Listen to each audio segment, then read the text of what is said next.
everybody, I'm Jonathan. We're here with a cast of Paradox 4 Fight to Survive, and we're just gonna have a nice casual time of catching up and seeing how we all thought the film went. So guys, just you know, you can go in any order you want, but just in general, to start us off, how do you think the film went?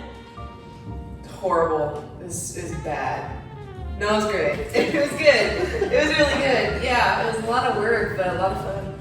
I mean, I think Jonathan did an amazing job scheduling everything. Yeah, woo!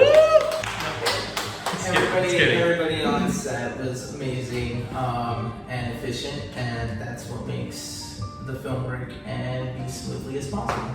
Nate, Brandon, any thoughts? We had a few hiccups here and there, especially on the rooftop scene, but we all managed to come through in the end and jump over some obstacles and hurdles, be a little creative. Nate?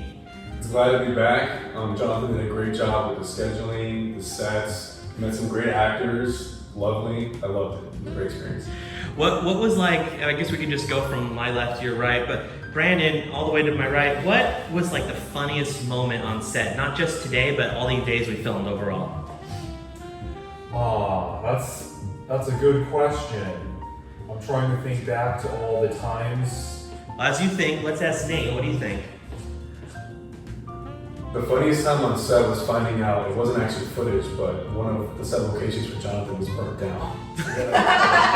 So last minute we had to improvise, and Jonathan did a great job, added more detail, wasn't a problem. You know, the way you guys managed to not catch on fire as we avoided the barrels of flame as we tried to keep shooting. Yeah, really. Really, and we didn't even have liability insurance, so that was pretty, but no, in all seriousness, yeah, I'm glad we were able to get back on our feet. Rebecca, what was your funniest memory?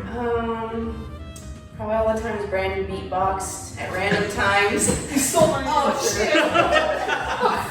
we got our professional beatboxer here.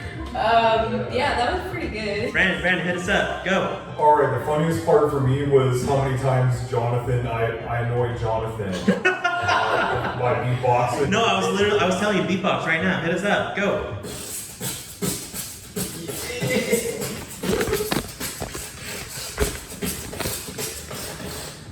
Yeah. So we had that throughout, just the whole trip, all the way here and back, and during the trip. Jonathan saying, I need to concentrate. That's the best part. You can't have just one, you need both. I remember one time when we were filming, I think it's Paradox, the original Paradox, and Rebecca smacked me. We had to do it over and over. Oh, that was the second one, but yeah. Yeah. Over and over. Danny, guess how many? We did 27 takes of that. Smash? Yes.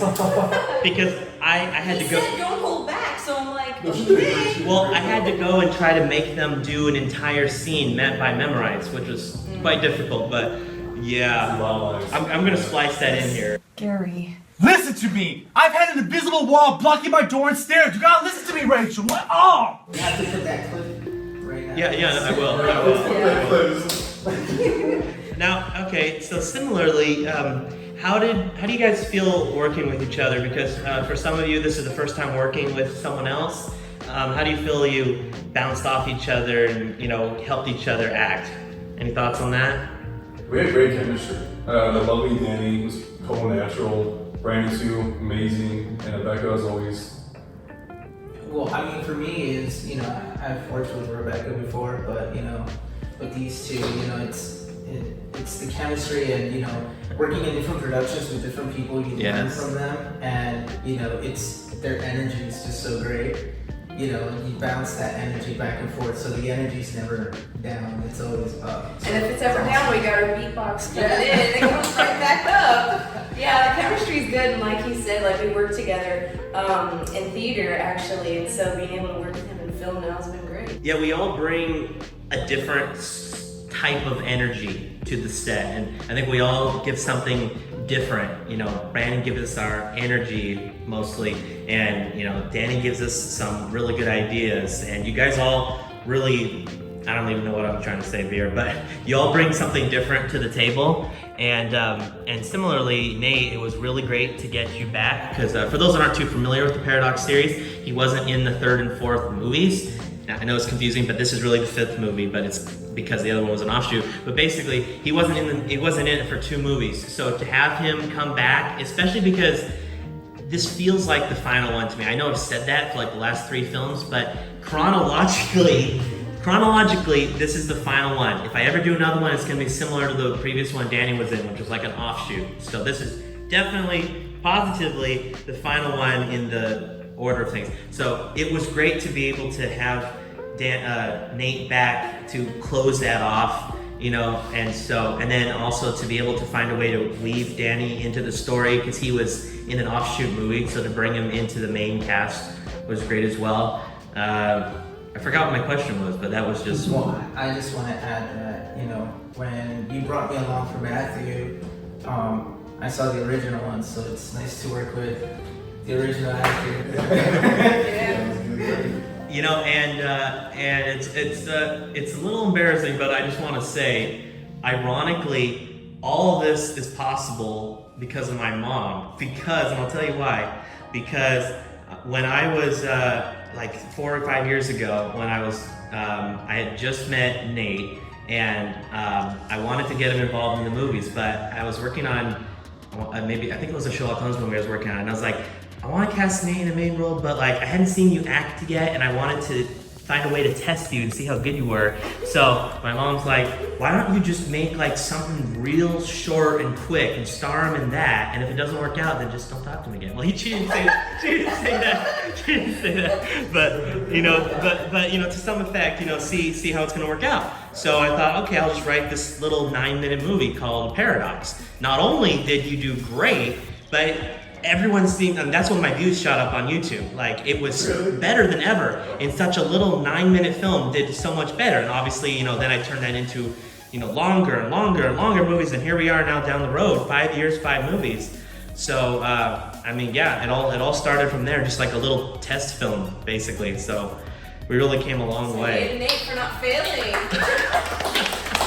Yeah. And again, for those that don't know, Danny, you know, was really bringing a lot of acting experience to the table. That's what really switched things up in Paradox, the prequel, sequel, whatever it is, the Matthew movie, because I didn't have that experience. Everyone, you know, no offense, but the rest of you guys are just basically actors, you know. So, you know, to have someone come in that has, you know, frankly, way more experience than I do, to have that, you know, because especially like the previous time we shot, when we did the penthouse, we were so rushed. I'm like, I just throw the camera at Danny. Here, get a good shot, you know, and I don't have to explain it to him. I just know he's gonna get a good shot, you know. So it's great to have that help, basically a co-director. There were things that I couldn't even think to write, to ask you for help, but you jumped in when you needed me to.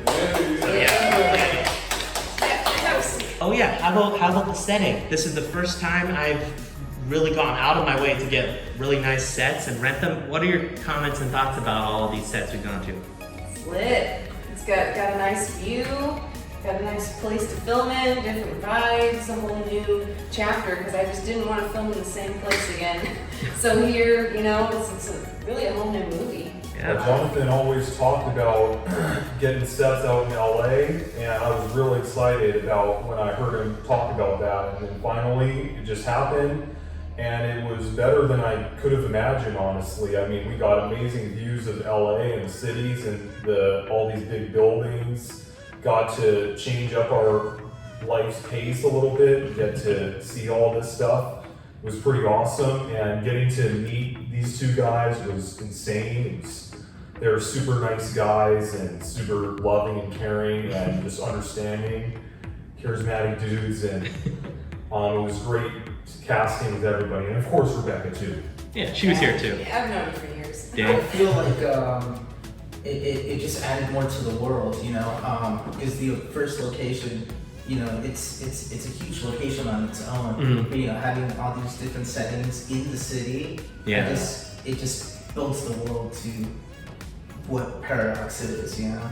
And well, that was the first movie for you, so you probably weren't too tired of the place. But for Rebecca and Nate, it was that same place over and over. And I feel like I've milked this place dry, you know, just like every possible angle. But I kept going back to it because at the time it was my biggest set that I had available. So I wasn't gonna turn it. It was literally that or a house or a park, you know? So being able to, because this is all thanks to my film professor, because I never imagined that I could rent places like this without spending thousands of dollars, but it's extremely affordable. So it was so great that he pointed that out to me, and it's very simple. Shout out Peerspace, check it out. It's really great. That's how we've been able to get places like this. Another question, guys, is how did you feel about playing your character? For some, just barely playing them again for a second time. Others have been playing them for many years. Just your thoughts and comments about reprising them for what could be the final time. Brandon. Well, I do definitely love being Evan, especially when he's playing the professor role, because I just love being myself and being funny, you know, and being that kind of funny hullabaloo guy, you know. The only thing I don't like about him though is the wig. The wig, I feel messes up my hair a little bit. It's a little tight, a little hot in there, but other than that, it's good. Becca? It's good. I like how Rachel got more swag. When she first started, she was just this nice secretary that wore floral, and then she kind of got more swaggy, which is kind of more like me, wearing black and all that stuff. So I did kind of like how the character was a little bit more how I am and my personality. I do like falling, ironically. It was nice to kind of have some action scenes in there, even though like if the park is a little muddy, but you know, it's fine. So I just like all the action scenes that I was able to do, and yeah, I mean, I love being Rachel. Now it's come to an end, but it's been a good run. Danny? Well, when we did Matthew, I felt like Matthew was a little confused and scared.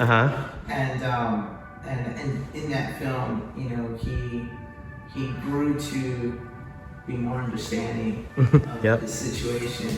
And in this film, I feel like he's more assertive. Yes. And is now taking action rather than being that scared program he was before. So it was nice, you know, discovering that as Matthew. Absolutely. Nate? Well, it's good to give Gary some closure. I feel like in the beginning, he was in the paradox and it was just infinite. It was over and over and over. So it feels good. I feel like Gary grew with me a little bit, and it's like coming back and finally giving me a closure. Similarly, what was your thoughts about the fact that, similar to what just Nate said, all of you were dead, and looking back, I don't know if I should have or could have wrote you as dead, but do you think, I mean, what are just like your honest thoughts about, you know, basically resurrecting the character to have a proper send-off in this movie? I feel like Matthew just got the happy ending he deserved, you know, rather than just being killed off. Yeah. After being that scared program, trying to survive, you know, and giving him that extra opportunity of finally being able to just live. So. For Rachel, it was kind of nice. She got to send off Gary. I'm trying to remember the end of the movie. You remember that pool table scene, Nate? That's the final scene. We film it out of order, so this is the first scene we just filmed, so just her being able to see him off and finding out that he has a wife and he has a kid and all that stuff, and that I want to travel, kind of find out more personal things about the character. It was a good ending to, you know, see off Mr. Gary. She gives him, should I say that? She has that final moment where They've seen the movie by now. She gives him the cookies, and that's like a nostalgic thing because that was from the first Paradox where she gave him some cookies. So, you know, it was a good ending, I felt like. Nate? It was a great, close off, especially with the secretary, so it was a good recap in the beginning of the movie and then the ending. So great closure between the two characters. Friendship. Brandon, we didn't do too much closure for your character, but we do at the end get to see that you've made up with Matthew so much to the point that, I mean, at one point in the movie, he literally knocked you out senseless. To now the point we're at, you guys are touring Hollywood together. So how do you feel about that ending? Yeah, I feel like that was pretty good closure for Evan, because for almost all of these movie series, Evan was this guy who wanted to help the good guys, help his friends, and he wanted to use his skills that he thought he had as a professor to fight against Mel and try to help the good guys win in the end. But then in the end, he finds out that he wasn't really a professor, and that he was just a normal dude, and that upon realizing that, I think he got his realization of what he is in life, and he got his closure, and I think this is a pretty good ending for him. of course, it would be interesting to see like what he's doing after this movie, like what him and Matthew were doing and stuff. And that'd be a fun story. Maybe that could be a whole offshoot movie. Call it Crazy Professor Evan, the movie. I think Maybe. people would love that. Wigless. That way he doesn't have to wear a wig. Yeah. All right. Just to wrap it up, any lasting thoughts, comments, anything you'd like to share? I just hope you guys enjoyed this film that's been built up, you know, by all these previous films, and I hope you guys love us. Yeah. Hope you guys enjoyed Follow it. us on Instagram. Jonathan will tag our Instagrams down below. Yep. We poured our hearts out into it, and we hope you guys enjoy our content. So, guys, just so you know, we have what you're watching now, which is the documentary. We also have, of course, the actual movie. We have lots of trailers, and most importantly, we have a blooper reel. I don't want to say it in here just in case I get demonetized, but you should check it out. It gets a little smoky. Yes, it does. So check it out, guys. You're gonna like it. All right. Well, thank you guys all for coming by, and we'll see you next time. Bye, guys. Bye.